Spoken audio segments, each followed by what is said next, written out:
live at the JavaOne from the JavaOne Pavilion. I'm Kim Wilson-Buck, manager of the GlassFish Portfolio Partner offering. We're here with Taylor Gauthier, product manager of Terracotta, one of the charter GlassFish Portfolio Partner offering members. That is the mouthful.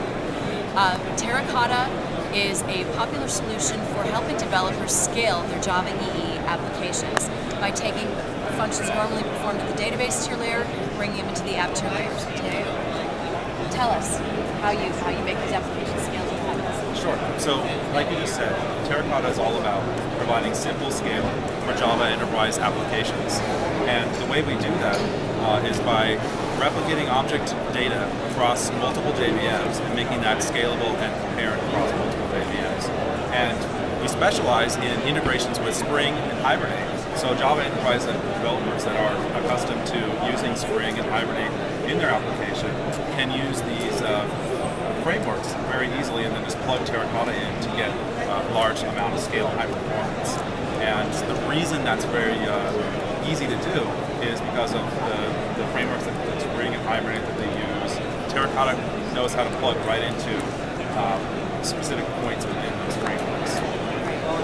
So, as we know from the OLA report that came out yesterday, 50% of development projects, Java development projects that are being started today, according to the survey, are being done with GlassFish. So why should all those many GlassFish developers want to use Terracotta? Well, with GlassFish, you obviously get a great container, and that helps you deploy your applications easily. And then, if you're going to be running a typical web application where you're going to be needing availability, meaning if an application server happens to fail, whether it's the hardware or other components within the software stack, that can fail seamlessly over to another application instance. And with Terracotta, we'll basically preserve the state that was in the application tier and make sure that it's available in the application server that fails over to. That's great. All right, now on the screen, we have an example of some of the performance metrics that developers can view to see how their applications are scaling and performing. Why don't you take us through that? Exactly. With Terracotta, you not only get the platform that's providing the scale and availability, providing the HTTP session replication, as well as the Hibernate second level cache and other components within the enterprise stack. We're also providing a tool like this for developers to help them integrate their applications, test and tune before they go to production, and make sure that it's able to satisfy the high performance requirements that they may have. So what we're looking at here is a running application. That's our Terracotta Developer Console. Comes as part of our open source offering. You get a very high level view of what's going on in the application. Over on the left, we have a good picture of what's going on in terms of number of transactions per second. When you plug in and work with a Hibernate second level cache, for example, then Terracotta automatically detects that and can provide for you statistics about how many cache hits are you getting, how many cache misses are you getting, what's the database query execution rate that's happening, and developers can use that to fine-tune their usage of the Hibernate second level cache to get the most performance out of their application. What sort of statistics do you have on performance improvements? Averages? Well, it depends on your utilization, whether you're using your cache for read-only data or read-write data. That's one of the fundamental advantages of using something like Terracotta. It's fairly easy to use a Hibernate second level cache for read-only data.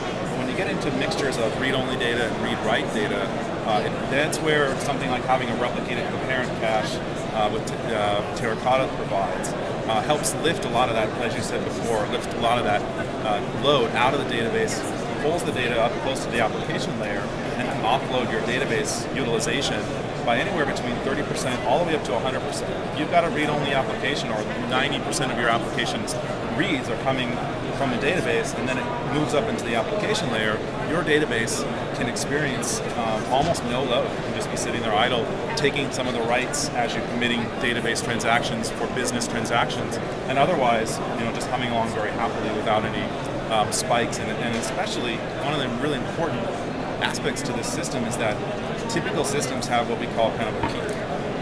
That peak is essentially as users are accessing the system. A lot of users will use the system very frequently, very short period of time. And you have to, as a systems administrator, you need to provision the systems to be able to handle the peak. And what Terracotta can do is be able to lessen the impact of that peak going into your database. So you don't have to provision out your database to handle the peak any longer. You can let Terracotta and your application servers, your GlassFish application servers, handle the load rather than just dumping it all down on your database. Great. Well, thank you very much for that. Terracotta, as Taylor mentioned, is completely open source, available through the Terracotta public license based on the Mozilla public license, and you can get more information at terracotta.org. So, or you could go to sun.com/glassfish to learn more about Terracotta and all of the GlassFish portfolio partners. Thank you very much. Live from JavaOne. Bye-bye.